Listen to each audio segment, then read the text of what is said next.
Pendant des années, la Russie a utilisé cette arme pour dévaster l'Ukraine, lançant d'immenses essaims de drones et de missiles sur ses villes et infrastructures. Cependant, la nécessité est la mère de l'invention, et l'Ukraine est devenue la meilleure au monde pour contrer la seule chose sur laquelle la Russie comptait. L'Ukraine abat tout ce qui vole, combinant la maîtrise d'un système clé de défense aérienne avec de nouvelles technologies, qui ont un impact énorme sur le taux d'interception de l'Ukraine. Nous vous emmenons d'abord dans la nuit du 15 avril. Cette nuit-là, la Russie a mené une nouvelle attaque à longue portée contre l'Ukraine. Ce n'était pas la plus grosse frappe aérienne de la Russie. À la fin de l'attaque, l'Ukraine a déterminé que la Russie avait lancé un trio de missiles balistiques Iskander-M sur son territoire depuis la région de Rostov, ainsi que 234 drones d'attaque, dont un essaim de 250 drones de type Shahed. Ces drones ont décollé de 7 sites en Russie et territoires occupés, montrant l'objectif russe, saturer les défenses aériennes ukrainiennes pour laisser passer les missiles. La Russie a déjà employé cette stratégie avec succès, mais cette nuit-là, l'Ukraine disposait de la parade parfaite. En moins d'une heure, les défenses ukrainiennes ont intercepté les 3 missiles Iskander-M russes. En plus de cela, l'Ukraine a abattu 309 des drones russes en approche. Elle suivait également 3 autres drones qui étaient encore dans l'espace aérien ukrainien, mais qui semblaient s'être égarés en route vers leur cible. Si ces 3 sont éliminés, les chiffres de cette défense révèlent une histoire intéressante. Pour les missiles uniquement, l'Ukraine a atteint un taux d'interception de 100%. Du côté des drones, seuls 13 des véhicules aériens sans pilote russes ont réussi à atteindre leur cible prévue, rapporte United 24 Media. Cela en laisse 311 qui ont échoué, ce qui donne à l'Ukraine un taux d'interception de 95,9%. En combinant missiles balistiques et drones, le taux d'interception atteint 96%, ce qui correspond à l'objectif fixé par le ministre ukrainien de la Défense, Mikhailo Fedorov, à 95%. C'est un titre en soi. L'Ukraine s'est fixé un objectif ambitieux, et l'a atteint. Cela seul indique que l'Ukraine a construit des défenses aériennes de classe mondiale, un sujet que nous allons explorer plus en détail plus tard. Cependant, il y a un aspect de cette histoire qui a pris tout le monde au dépourvu. L'Ukraine a intercepté les 3 missiles balistiques russes. C'est digne d'intérêt en ce qui concerne la protection des citoyens ukrainiens contre une force russe destructrice, mais ce n'est pas la partie la plus importante de l'histoire.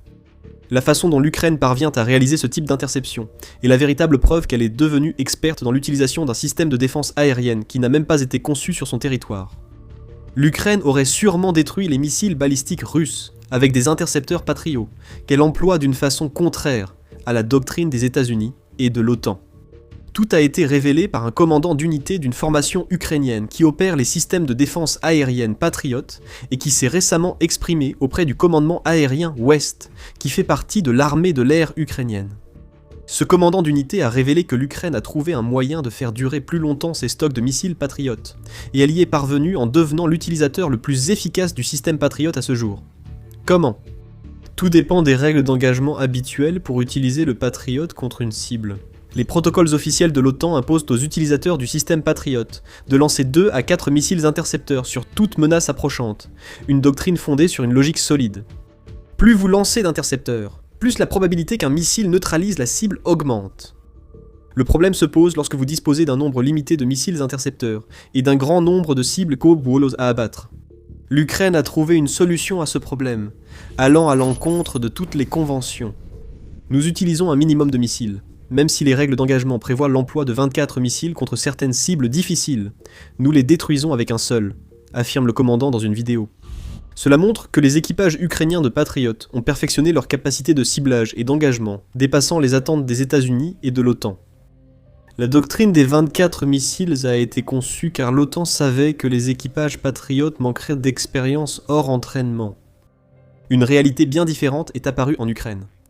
Les attaques aériennes russes soumettent les équipages ukrainiens du Patriot à une expérience de combat inégalée parmi les utilisateurs de ce système américain. Le vieil adage dit qu'on devient forgeron en forgeant. L'Ukraine l'a prouvé, car une pratique constante lui a permis de comprendre comment maximiser ses stocks limités de missiles Patriot. Réfléchissez à ce que cela signifie en termes de coûts et d'échelle. Si l'Ukraine avait appliqué la doctrine de l'OTAN le 15 avril, elle aurait dû utiliser jusqu'à 12 intercepteurs Patriot contre les 3 missiles balistiques Iskander-M lancés par la Russie. Les coûts varient selon le type d'intercepteur que l'Ukraine a lancé. RBC Ukraine indique qu'un missile PAC-3 coûte entre 3 et 4 millions de dollars. Le Congrès américain indique que le coût d'un intercepteur Patriot est dans la fourchette haute estimée. Ce qui signifie que, selon la doctrine de l'OTAN pour l'utilisation des Patriotes, cela aurait coûté à l'Ukraine jusqu'à 48 millions de dollars pour arrêter une seule frappe russe. Mais l'Ukraine répond, missile pour missile. Plutôt que 48 millions de dollars, l'Ukraine aurait dépensé au maximum 12 millions de dollars pour neutraliser le trio de missiles balistiques russes Iskander-M le 15 avril. Selon Pravda, un missile balistique Iskander-M coûte environ 3 millions de dollars. Cependant, l'Ukraine restait perdante sur le plan des coûts. Sa maîtrise du système de défense aérienne a limité son déficit à 3 millions de dollars au 15 avril, contre les 39 millions attendus, si l'Ukraine avait suivi la doctrine de l'OTAN. C'est là que les effets d'échelle entrent en jeu, pas seulement pour l'Ukraine. Les États-Unis, l'OTAN et les pays du Moyen-Orient qui utilisent les intercepteurs de missiles patriotes vont tous observer ce que l'Ukraine vient d'accomplir, et ils vont se poser des questions. La principale question parmi elles est de savoir s'il est vraiment nécessaire d'utiliser 4 missiles pour une seule cible. L'OTAN affirme que c'est ce qui est nécessaire. L'Ukraine démontre avec ses Patriots qu'un seul suffit, contrairement à l'OTAN qui en demande 2 à 4. Si d'autres nations imitent le succès ukrainien, elles réduiront le coût d'utilisation des intercepteurs patriotes et abattront plus de cibles avant d'épuiser leur stock. Les États-Unis devraient demander à l'Ukraine sa méthode. Selon le Consortium européen pour la recherche politique, les États-Unis ont utilisé plus de 800 missiles patriotes pendant les 3 premiers jours de l'opération Epic Fu. Si les États-Unis maîtrisaient leurs propres armes comme l'Ukraine a su le faire, ils auraient pu en utiliser entre 200 et 400 à la place. Même selon la doctrine de l'OTAN, qui prévoit 2 intercepteurs américains par cible, cela permet d'économiser 1,6 milliard de dollars. Ces économies sont l'une des raisons pour lesquelles le fait que l'Ukraine devienne la meilleure au monde dans l'emploi du Patriot pourrait être crucial pour elle, comme pour ses alliés. Il y en a une autre qui concerne davantage l'Ukraine elle-même. Avant cela, Defense Blog partage des informations issues d'une vidéo Facebook révélant l'utilisation par l'Ukraine d'un intercepteur par missile balistique. Il indique que l'unité de lancement Patriot montrée dans la vidéo a été configurée de manière à pouvoir transporter 2 intercepteurs Patriot PAC-2, ainsi que 4 PAC-3. Les 2 missiles utilisés par le système Patriot fonctionnent très différemment. Le PAC-2, comme son nom l'indique, est le plus ancien des deux. Il détruit sa cible par détonation de proximité, ce qui signifie que l'ogive du PAC-2 explose lorsque le missile s'approche de la menace entrante, et la fragmentation qui en résulte conduit à la destruction de la menace. Les missiles PAC-3 utilisent une approche d'interception par collision directe, ce qui veut dire exactement ce que le nom indique. L'intercepteur entre en collision directe avec la cible entrante avant que son ogive n'explose. Les missiles PAC-3 exigent plus de précision, mais offrent des résultats plus fiables. Les intercepteurs PAC-2 sacrifient en partie la fiabilité pour augmenter les chances d'atteindre une menace, même si cela ne la neutralise pas totalement. L'Ukraine utilise les 2 types de missiles. Le commandant n'a pas précisé lesquels dans sa stratégie 1 pour 1, ce qui montre qu'elle peut employer les 2. Si c'est le cas, l'Ukraine a trouvé comment exploiter au mieux les forces de chaque type d'intercepteur d'une manière que personne d'autre n'a réalisé, ce qui nécessite un niveau exceptionnel de suivi des cibles et de synchronisation de la conduite de tir. Et n'oubliez pas, tout cela concerne des missiles balistiques voyageant à plusieurs fois la vitesse du son. Le niveau de discipline et de perfectionnement opérationnel nécessaire pour réussir quelque chose comme ça est incroyable.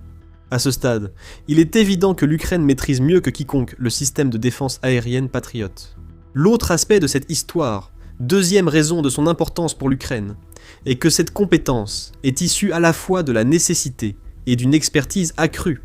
Avant d'expliquer, rappelons que vous regardez The Military Show. Pour plus d'analyses comme celle-ci, abonnez-vous à la chaîne. L'Ukraine réduit ses coûts et augmente les cibles abattues grâce à sa maîtrise de l'intercepteur Patriot.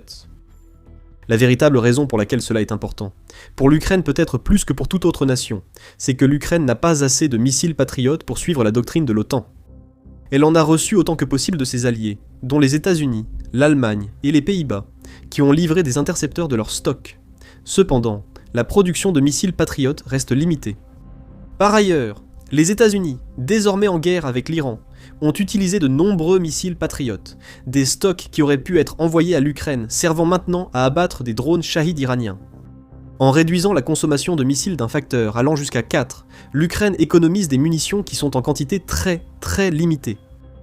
L'Ukraine sait qu'elle n'aura probablement pas de source fiable d'intercepteurs patriotes avant un certain temps. Les États-Unis, qui étaient la principale source de l'Ukraine, ont besoin d'autant de leurs missiles que possible pour leur campagne en Iran.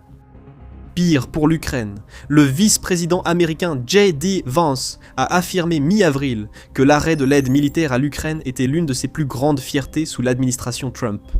Si tel est le cas, l'Ukraine ne pourra probablement pas compter sur les États-Unis pour relancer l'aide militaire ou fournir plus de missiles patriotes au moment nécessaire. Le président ukrainien Volodymyr Zelensky ne mâche pas ses mots à propos du manque de missiles patriots en Ukraine. La situation est si déficitaire qu'elle ne peut empirer, a déclaré Zelensky après les propos de Vance. Si la situation des intercepteurs patriotes en Ukraine est aussi critique selon Zelensky, maîtriser ce système devient indispensable. L'Ukraine ne peut pas se permettre de consommer plus de missiles patriotes que nécessaire pour contrer la menace des missiles balistiques russes. En oubliant les problèmes de stock, l'usage révolutionnaire du Patriot par l'Ukraine montre que sa défense aérienne est désormais parmi les meilleures mondiales. Le Centre d'analyse des politiques européennes, SCPA, note dans un article du 13 avril que les défenses aériennes de l'Ukraine sont de classe mondiale et s'améliorent encore. Et même si l'utilisation non conventionnelle du Patriot par l'Ukraine est l'exemple sur lequel nous nous sommes concentrés pendant la majeure partie de la vidéo, il y a autre chose que l'Ukraine a ajouté à sa défense aérienne, qui fait l'envie du reste du monde, les drones intercepteurs. La lutte contre les missiles balistiques implique des missiles coûteux. Mais le vrai défi pour l'Ukraine est l'usage par la Russie de drones Shahed, utilisés à la fois pour frapper et perturber la défense aérienne, censée cibler les missiles. Comme on l'a vu le 15 avril, la Russie lance des centaines de drones Shahed en même temps que ses missiles, lors de frappes aériennes. Même l'efficacité des systèmes patriotes ukrainiens ne peut compenser cela. Des milliards de dollars partiraient littéralement en fumée dans le ciel si l'Ukraine commençait à utiliser des missiles patriotes pour contrer les Shahed, et les problèmes de stock, qui sont cruciaux pour l'Ukraine en ce moment, ne seraient plus un facteur. L'Ukraine n'aurait quasiment plus de stock. Les drones intercepteurs ont changé la donne pour la défense aérienne de l'Ukraine, et ils auraient joué un rôle énorme pour atteindre le taux d'interception de 96%, dont nous avons parlé plus tôt lors de l'attaque russe du 15 avril. Les chiffres parlent d'eux-mêmes. Le 8 avril, Fyodorov a indiqué que les drones intercepteurs de l'Ukraine avaient détruit 33 000 drones d'attaque russes en mars. Ce chiffre englobe les véhicules aériens sans pilote de tout type, pas seulement les drones Shahed de longue portée que la Russie lance. 33 000, c'est aussi le double du nombre de drones détruits par les intercepteurs ukrainiens, le mois précédent.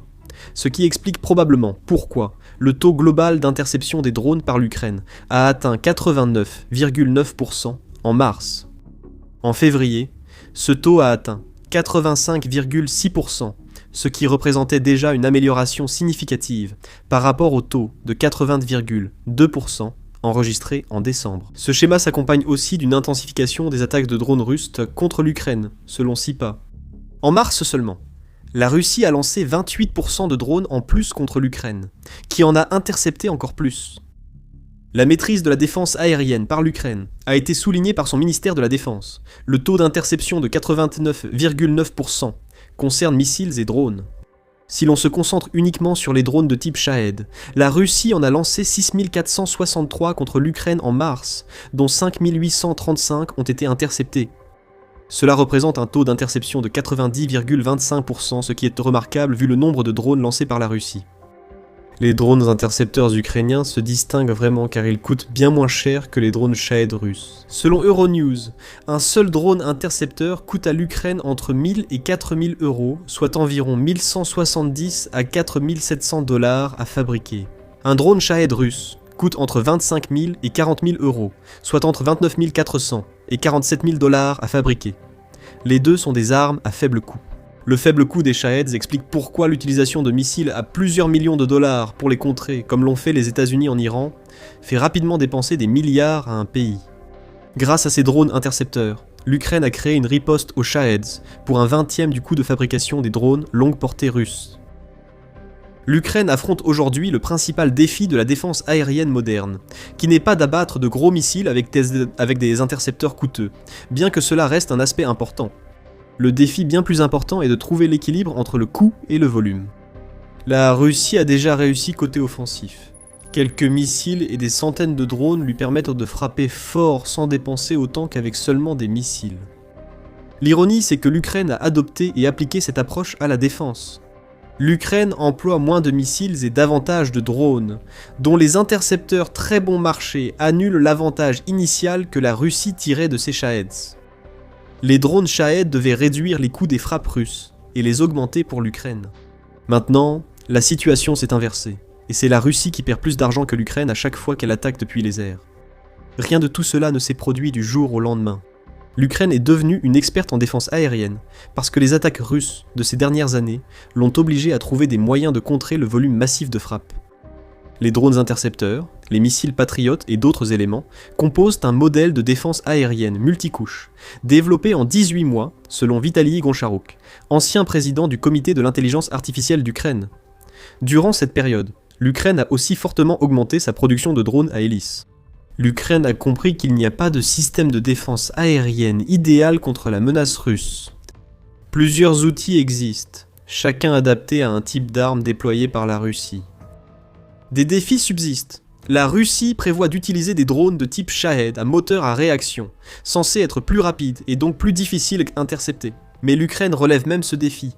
Le 14 avril, Militani a rapporté que les drones intercepteurs ukrainiens abattent déjà les nouveaux drones à réaction russes. L'Ukraine développe aussi des systèmes de défense aérienne au laser pour neutraliser les drones russes rapides, à très faible coût. Ces armes sont encore à l'état de prototype, mais leur développement prouve que la maîtrise ukrainienne de la défense aérienne ne repose pas uniquement sur le fait que l'Ukraine est la meilleure au monde dans l'emploi des systèmes existants. L'Ukraine crée de nouvelles armes pour chaque défi de défense aérienne posé par la Russie. Est-il vraiment surprenant que des grands acteurs cherchent désormais à obtenir les secrets de défense aérienne de l'Ukraine ? Les 4 années d'expérience de l'Ukraine face aux drones Shahed, combinées à ces drones intercepteurs, expliquent pourquoi les États du Golfe concluent des accords de défense avec elle. Ces accords, que l'Ukraine a signés avec le Qatar, l'Arabie Saoudite et les Émirats Arabes Unis, durent chacun une décennie et ont déjà conduit l'Ukraine à envoyer plus de 200 experts anti-drones au Moyen-Orient en mars. L'essentiel dans ces accords, c'est ce que l'Ukraine reçoit en échange. Des armes, du carburant et de l'argent liquide arrivent tous en Ukraine, tout comme un nouveau niveau d'influence au Moyen-Orient que l'Ukraine n'a jamais eu auparavant. C'est ce qu'on obtient en étant le meilleur au monde, à mesure que l'Ukraine continue d'améliorer sa stratégie de défense aérienne multicouche, qu'elle rend l'utilisation des systèmes occidentaux plus efficace que ce que quiconque pensait possible. Elle développe une expertise qu'elle peut exploiter au profit de son armée. Les défenses aériennes de l'Ukraine la protègent déjà directement, mais avec cette influence vient une protection qui se présente sous forme de carburant et d'argent liquide, ce qui contre la stratégie de la Russie visant à épuiser l'Ukraine. Il y a bien plus à dire sur les accords du Golfe. L'expertise ukrainienne en défense aérienne pourrait être cruciale pour rouvrir le détroit d'Ormuz si l'opération Epic Fury reprend. L'expérience acquise au prix fort lors des blocus en mer Noire font également de l'Ukraine un partenaire précieux pour beaucoup au Moyen-Orient, et vous pouvez découvrir pourquoi en regardant notre vidéo. Si vous avez aimé cette vidéo, abonnez-vous à The Military Show pour plus d'analyses sur la manière dont l'invasion de Poutine contribue à faire de l'Ukraine l'une des puissances militaires les plus respectées au monde. Merci de nous avoir regardés.